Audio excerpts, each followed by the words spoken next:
नमस्कार दोस्तों, मैं हूं डॉक्टर अर्पणा। स्वागत है आप सब लोगों का आपके अपने चैनल में। दोस्तों, इस चैनल में हम लोग बात करते हैं कि कैसे होम्योपैथी की दवाइयां आप लोगों को अलग अलग मेडिकल कंडीशंस में, अलग अलग बीमारियों में मदद कर सकती है।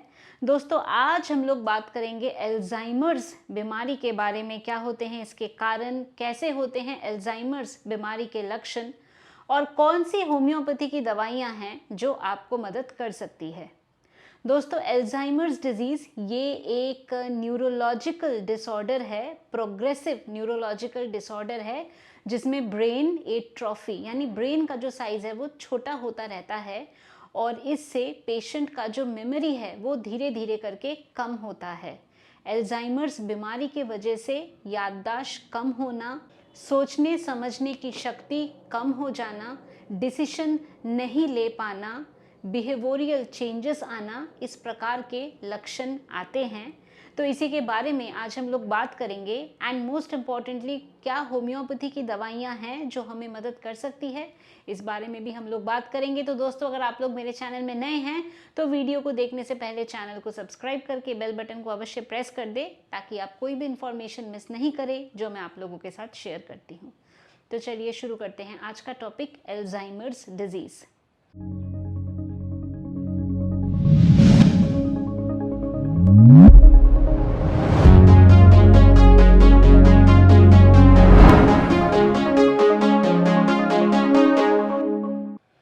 तो दोस्तों, एल्जाइमर्स डिजीज़ ये एक प्रोग्रेसिव न्यूरोलॉजिकल डिसऑर्डर है जिसमें ब्रेन का साइज़ छोटा होता है, एट्रोफी होता है। ब्रेन का साइज़ छोटा होता रहेगा तो क्या होगा, ब्रेन की जो फंक्शनिंग्स है वो ठीक से नहीं हो पाती है। मेमोरी इसमें आपका इफ़ेक्ट होता है। तो सबसे पहला इसका सिम्टम है कि याददाश्त आपका कम हो जाता है, मेमोरी कम हो जाता है, नाम याद नहीं रहता, जाने हुए जगह में जाते हैं पर उनको याद नहीं आता कि कहाँ गए हैं, बोलते हुए वर्ड्स भूल जाते हैं, एक ही बात को बार बार रिपीट करते हैं। एल्जाइमर्स डिजीज़ में हम देखते हैं कि एक जो सोचने समझने की एक क्षमता है वो कम हो जाती है। अकाउंट्स अपना मैनेज नहीं कर पाते, बैंक का काम नहीं संभाल पाते हैं, बिल वगैरह का ध्यान नहीं रख पाते हैं। एक कंफ्यूजन है, समझ नहीं पाते हैं, डिसीजन नहीं ले पाते हैं, खाना गैस पे चढ़ा के भूल जाते हैं, या ड्राइव करते हैं तो प्रॉब्लम आती है। इसके अलावा बिहेवियरल चेंजेस आने लगते हैं, डिप्रेशन होना, डिल्यूजन का फील होना, हेल्यूसिनेशंस होना, इस प्रकार के सिम्टम्स हो सकते हैं।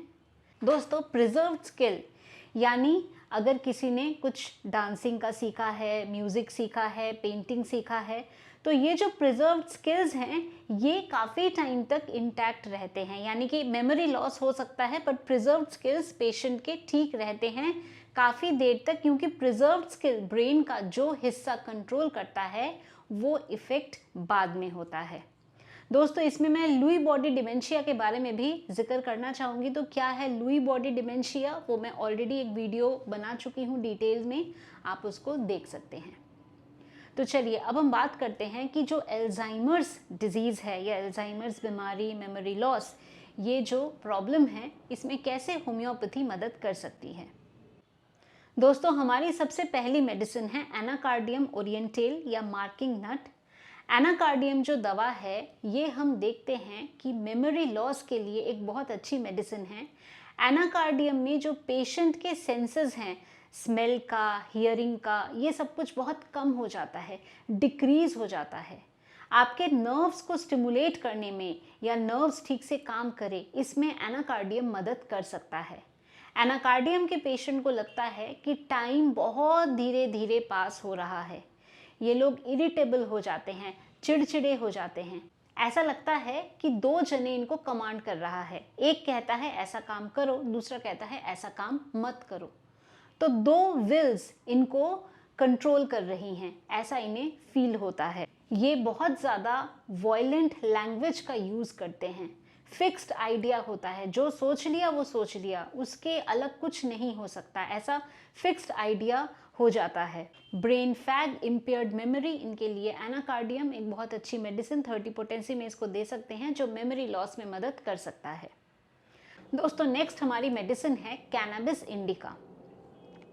कैनबिस इंडिका में एक हेल्यूसिनेशन का स्टेज होता है, जो सारे सेंसेस हैं वो बहुत एग्जैजरेटेड हो जाता है।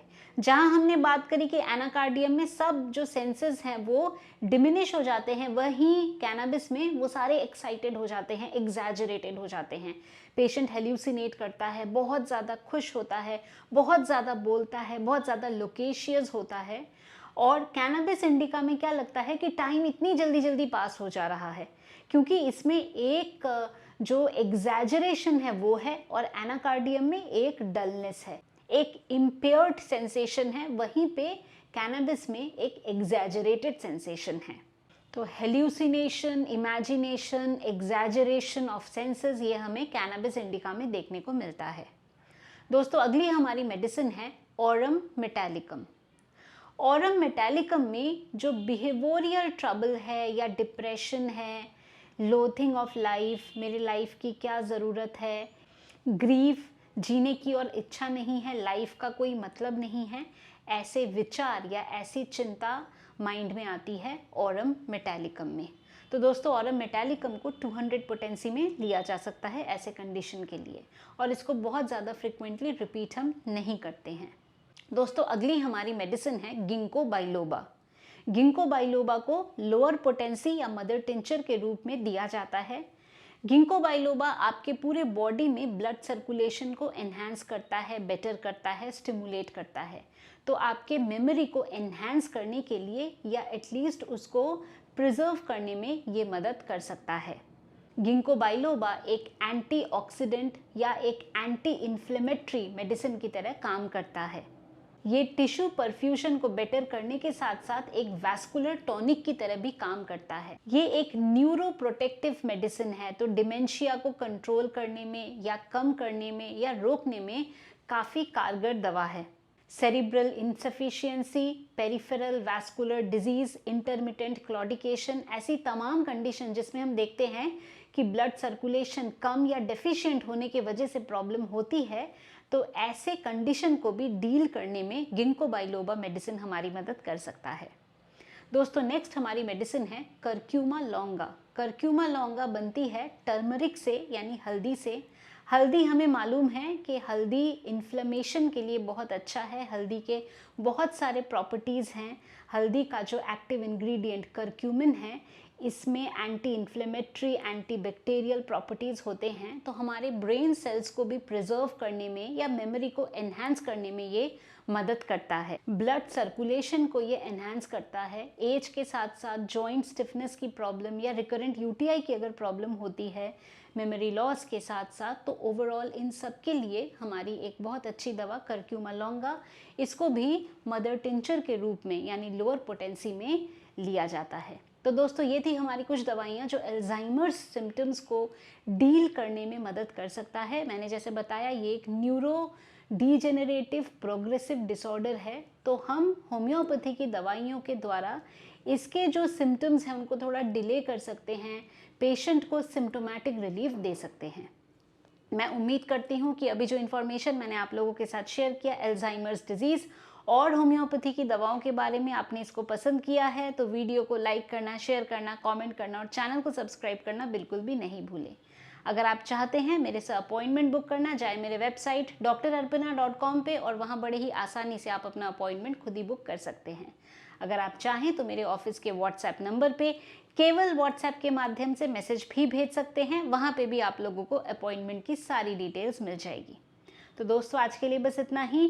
खुश रहिए, मुस्कुराते रहिए, स्वस्थ रहिए। Thanks for watching.